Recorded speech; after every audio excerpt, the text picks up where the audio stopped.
Time for tonight's rewrite. This weekend, a few troublemakers turned a peaceful protest against Wall Street greed into a violent burst of chaos. The troublemakers carried pepper spray and guns and were wearing badges.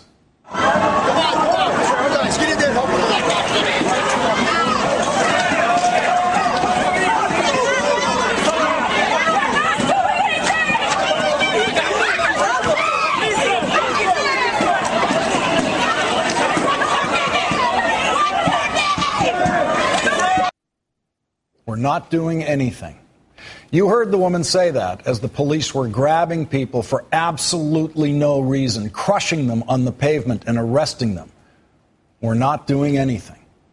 We will post all of the video that we have on this protest on our blog, and you won't find anyone doing anything that is legal grounds for arrest.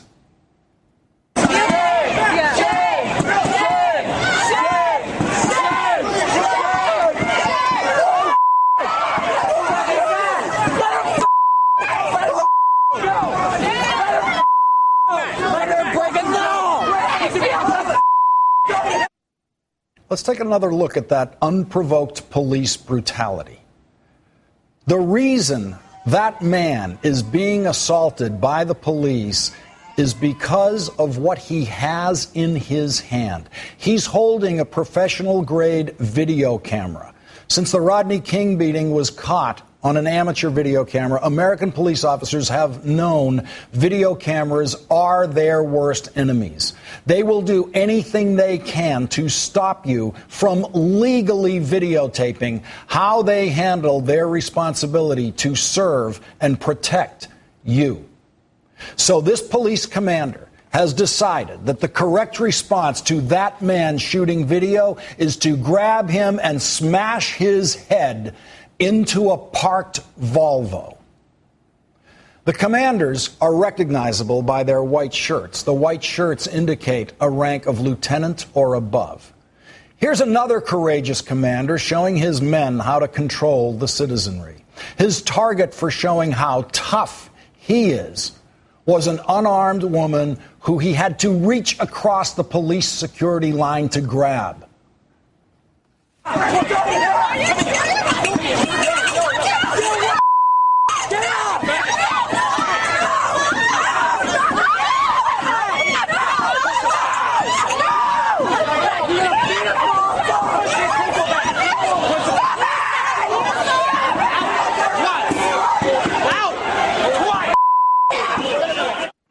And there was at least one unprovoked use of pepper spray.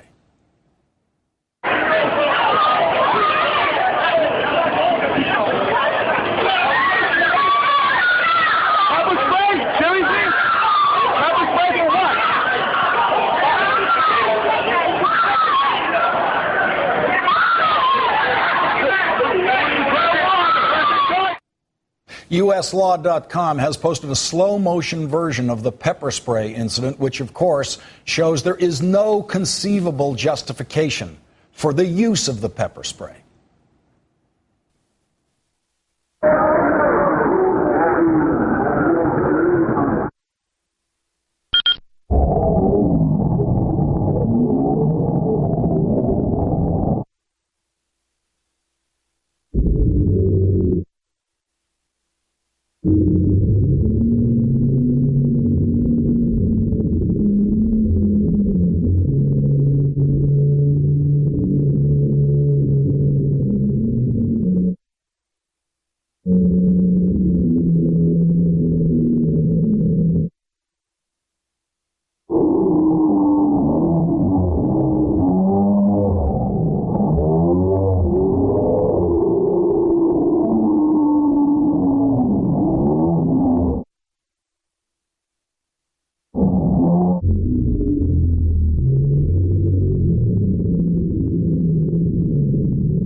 As is usually the case in these situations, most of the police officers on the scene carried out their duties calmly and nonviolently, like this one.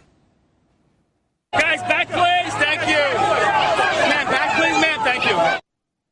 That's how you do it. Stand back. Thank you. You respect those people. As usual, the police department is defending its troublemakers as having done absolutely nothing wrong. The department insists that the pepper spray was used appropriately. The department may be forced to conduct an investigation of the police conduct if police brutality complaints are filed, but police investigations of this sort are always a sham designed from the start to the finish to defend the police conduct. The police department is already defending the inexcusable use of the pepper spray, which you just saw. They're defending it knowing there is videotape proving that it was unjustified. But the police department can do this because the police department knows that this story is going to go away. This kind of story always goes away. Someone would have to have been killed or very seriously injured in order for the press to stay interested in this story and for the police to do even a half-serious investigation into it.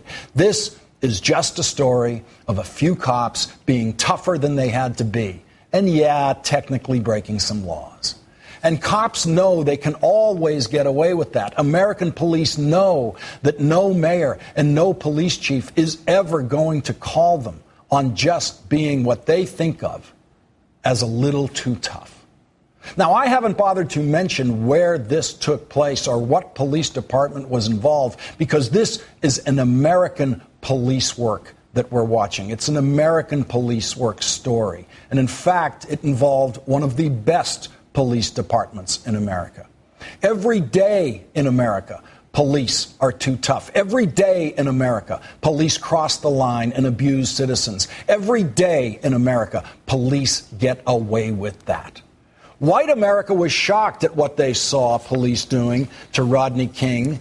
Black America would have loved to have been shocked by what they saw police do to Rodney King, but Black America only could have been shocked if what the police did to Rodney King was something completely alien to their community experience, was something they couldn't imagine the police doing in their community. There's a Rodney King every day in this country, and Black America has always known that. Everything those cops did this weekend to those protesters, they've done to someone else when there were no video cameras rolling. They've done it, and they've gotten away with it. They know just how much assault and battery their department will let them commit. They know just how many false arrests their department will let them do. They know just how much latitude their department gives them on abusing citizens. They do it because they know they can. They do it because they know they will get away with it. None of the officers who crossed the line this weekend will be disciplined in any way. None of them will be charged with the assaults and batteries that they committed. None of them will be charged with the false arrests. None of them will lose a day's pay. The police department doesn't need an investigation to figure out what happened this weekend. The department has already said the officers acted appropriately. Case closed. That's it. If the department does, by some miracle, by some chance, discipline anyone for what happened this weekend, I will immediately rewrite what would then be my mistaken presumption tonight that American police have once again gotten away with another crime against the American people they are sworn to serve and protect.